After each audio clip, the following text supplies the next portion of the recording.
Hello student, आप ध्यान दीजिएगा। आपके सामने एक क्वेश्चन लिखा गया है कि उस रेखा पर जो अक्षों से ए और बी का अंतःखंड काटती, ठीक है, अक्षों पर स्मॉल ए और स्मॉल बी का अंतःखंड काटती है, ठीक है, काटती है। उस रेखा पर मूल बिंदु से डाले गए लंब की लंबाई कितनी है? स्मॉल पी है। तो सिद्ध कीजिए, ठीक है। उस रेखा पर, कौन से रेखा पर? जो एक्स अक्ष और वाई अक्ष से ए और बी का अंतःखंड काटती है, उस पर मूल बिंदु से डाले गए लंब की लंबाई कितनी है? पी है। तो आपको सिद्ध करना है कि 1/p² बराबर 1/a² प्लस 1/b², ठीक है। देखिए, ये हो गया आपका वाई अक्ष और ये हो गया आपका एक्स अक्ष, ठीक है। ये हो गया आपका एक्स डैश और ये हो गया आपका वाई डैश, ठीक है। एक रेखा है जो क्या कर रही है? एक्स अक्ष से ए अंतःखंड काट रही है, स्मॉल ए, ठीक है, और वाई से कितना अंतःखंड काट रही है? स्मॉल बी, ठीक है। तो ए रेखा क्या कर रही है? एक्स अक्ष से अंतःखंड स्मॉल ए काट रही है और वाई अक्ष से अंतःखंड स्मॉल बी काट रही है, ठीक है। पॉइंट का नाम आपका क्या हो जाएगा? a,0 और इस पॉइंट का नाम कितना हो जाएगा? 0,b। क्योंकि एक्स पर वाई 0 होता है, कोटि 0 होती है, इसलिए a,0 हो जाएगा इसका निशान। और इसका निशान क्या हो जाएगा? वाई अक्ष पर भुज 0 होता है, मतलब एक्स का मान 0 होगा, तो ध्यान दीजिएगा 0,b हो जाएगा, ठीक है। तो ये भी दिया गया कि मूल बिंदु से इस रेखा में जो लंब खींचा गया है, उस लंब की लंबाई कितनी है? स्मॉल पी, ठीक है। तो इस लंब की जो लंबाई है वो स्मॉल पी है, ये भी क्वेश्चन में दिया गया है। तो ध्यान दीजिएगा, इस पॉइंट का नाम कुछ रख लीजिए आप, इसको मान लीजिए ए, कैपिटल ए, और इस पॉइंट का नाम क्या रख दीजिए? इसको आप मान लीजिए कैपिटल बी, ठीक है। इसको क्या मान लेंगे आप? इसको मान लीजिए कैपिटल बी। निर्देशांक लिख दीजिए 0,b, ठीक है। इतनी बात समझ आ गई आपको? अब ध्यान दीजिएगा, ए बी की लंबाई निकाल लीजिए कि ए बी कितना बड़ा है, ठीक है। तो ए बी की लंबाई निकालेंगे कैसे? देखिए, हल करेंगे आप लोग। फिगर भी क्वेश्चन जब सॉल्व करेंगे तो आप उसमें फिगर भी अच्छे से बना दीजिएगा, ठीक है। तो ध्यान दीजिएगा, हल कैसे करेंगे? ए बी की लंबाई निकालिए। तो ए बी की लंबाई कैसे निकलेगी? आपको पता है, दो बिंदु दिया गया है, एक बिंदु यहाँ पर, एक बिंदु यहाँ पर। जब दो बिंदु पता होता है तो दो बिंदुओं के बीच की दूरी का फॉर्मूला लगाकर हम लोग इन दोनों बिंदुओं के बीच की दूरी क्या कर सकते हैं? ज्ञात कर सकते हैं। तो हम लोग ए बी की लंबाई ज्ञात करने के लिए दो बिंदुओं के बीच की दूरी का फार्मूला लगाएंगे। इसमें क्या करते हैं? एक पॉइंट को x1 y1 मान लेते हैं और दूसरे पॉइंट को क्या करते हैं? x2 y2 मान सकते हैं, ठीक है। आप किसी को भी x1 y1 एक पॉइंट को मान सकते हैं और दूसरे पॉइंट को क्या मान सकते हैं? x2 y2। तो फार्मूला आपको पता होगा, फार्मूला है x2 माइनस x1 का होल स्क्वायर और प्लस y2 माइनस y1 का होल स्क्वायर, ठीक है। तो इस फार्मूले की जगह आप यह भी यूज कर सकते हैं कि x1 माइनस x2 का होल स्क्वायर, देखिए x1 माइनस x2 का होल स्क्वायर और प्लस y1 माइनस y2 का होल स्क्वायर, ठीक है। क्योंकि a माइनस बी का होल स्क्वायर करेंगे या b माइनस ए का होल स्क्वायर करेंगे तो कोई भी प्रभाव नहीं पड़ेगा, कोई इफेक्ट नहीं पड़ेगा, दोनों का आंसर सेम आएगा। इसलिए आप x2 माइनस x1 का होल स्क्वायर कीजिए या x1 माइनस x2 का होल स्क्वायर कीजिए, ठीक है। तो इस बात का ध्यान दीजिएगा। तो ए बी की लंबाई कैसे निकलेगी? देखिए, x1 का मान कितना है? x1 का मान है a माइनस x2 का मान कितना है? 0।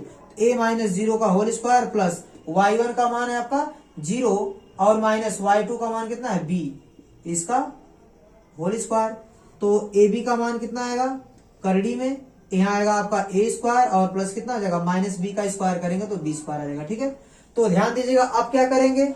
आपको वैसे ए बी और पी में संबंध निकालना, ठीक है। तो ए बी और साथ में पी भी चाहिए, इन दोनों का रिलेशन चाहिए। तो ध्यान दीजिएगा, आप इस पॉइंट को, मूल बिंदु को मान लीजिए ओ, कैपिटल ओ, ठीक है। ध्यान दीजिएगा, इसको क्या मान लें लोग? ओ। तो एक त्रिभुज बन रहा होगा ओ ए बी, ठीक है। तो इस त्रिभुज ओ ए बी का क्षेत्रफल निकालेंगे और क्षेत्रफल दो तरीके से निकालेंगे। ध्यान दीजिए मैं कैसे निकाल रहा हूं। देखिए, एरिया ऑफ त्रिभुज ओ ए बी मतलब त्रिभुज ओ ए बी का क्षेत्रफल, ठीक है। या तो आप ऐसे लिख दीजिए, त्रिभुज ओ ए बी का क्षेत्रफल, ठीक है।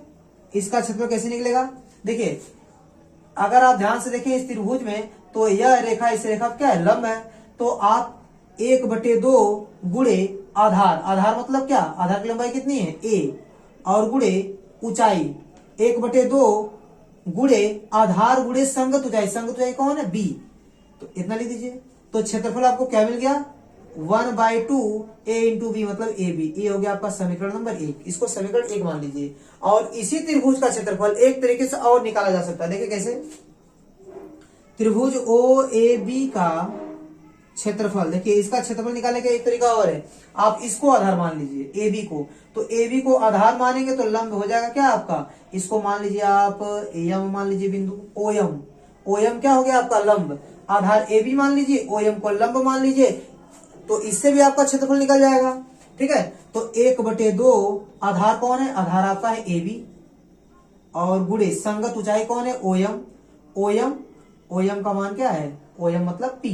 ठीक है, ओएम की लंबाई कितनी है पी, तो इसको लिखिए 1/2 और ए बी का मान कितना है, देखिए यहाँ पर √a² प्लस b² इंटू ओएम का मान क्या है पी इंटू क्या हो गया पी।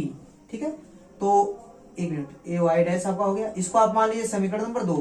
तो समीकरण 1 और 2 को ध्यान से देखिए। समीकरण 1 क्या बता रहा है, ए बी त्रिभुज ओ ए बी का क्षेत्रफल बता रहा है, और दूसरा समीकरण भी क्या बता रहा है, त्रिभुज ओ ए बी का क्षेत्रफल। ठीक है, तो समीकरण 1 और 2 का बायां पक्ष आपस में क्या है, बराबर है। तो बायां पक्ष बराबर है तो दायां पक्ष भी आपस में क्या होगा, बराबर होगा। तो यहाँ लिखेंगे समीकरण 1 और समीकरण 2 से। तो इससे देखिए क्या मिलेगा आपको, ये जो 1/2 करड़ी में कितना है, a² प्लस b² इंटू क्या है पी, ये किसके बराबर हो जाएगा, 1/2 ए बी के बराबर हो जाएगा। तो 1/2 से क्या हो गया, कैंसिल हो गया। अब क्या करेंगे आप, अब दोनों पक्षों का होल स्क्वायर कर दीजिए। क्या करेंगे, दोनों पक्षों का वर्ग कीजिए। तो यहाँ लिखेंगे दोनों पक्षों का वर्ग करने पर, तो वर्ग करेंगे तो कितना आएगा आपका, ध्यान दीजिए, मैं अब दोनों पक्षों का वर्ग कर दे रहा हूँ। ठीक है, दोनों पक्षों को क्या कर दूंगा, वर्ग कर दूंगा। ठीक है, एवढा तो कैंसिल हो जाएगा। तो इसका जब वर्ग करेंगे तो करड़ी यहाँ से क्या हो जाएगी, समाप्त हो जाएगी। तो a² b² हो जाएगा, और a क्या हो जाएगा, p² हो जाएगा, और यहाँ कितना आएगा आपका a² b²। ठीक है, अब ध्यान दीजिएगा, अब क्या करेंगे हम लोग, इसको लिखिए a²,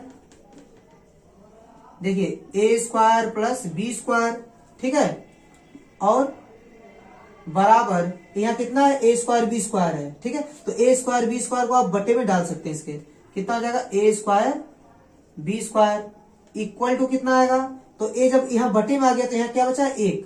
ठीक है, क्योंकि आप लिख सकते हैं गुणे 1, तो ये गुणांक आ गया आपका बटे में, तो वहां 1 बचा है। ठीक है, अब जो p² गुणांक इसको इसके बटे कर दीजिए, 1 के बटे, तो ये हो जाएगा आपका 1/p²। ठीक है, क्या करेंगे हम लोग, जो बटे में a² b² है उसको दोनों पदों के बटे लगा देंगे। जैसे a² बटे a² b² प्लस, और b² के बटे भी लगा देंगे क्या, a² b² बराबर क्या हो गया, 1/p²।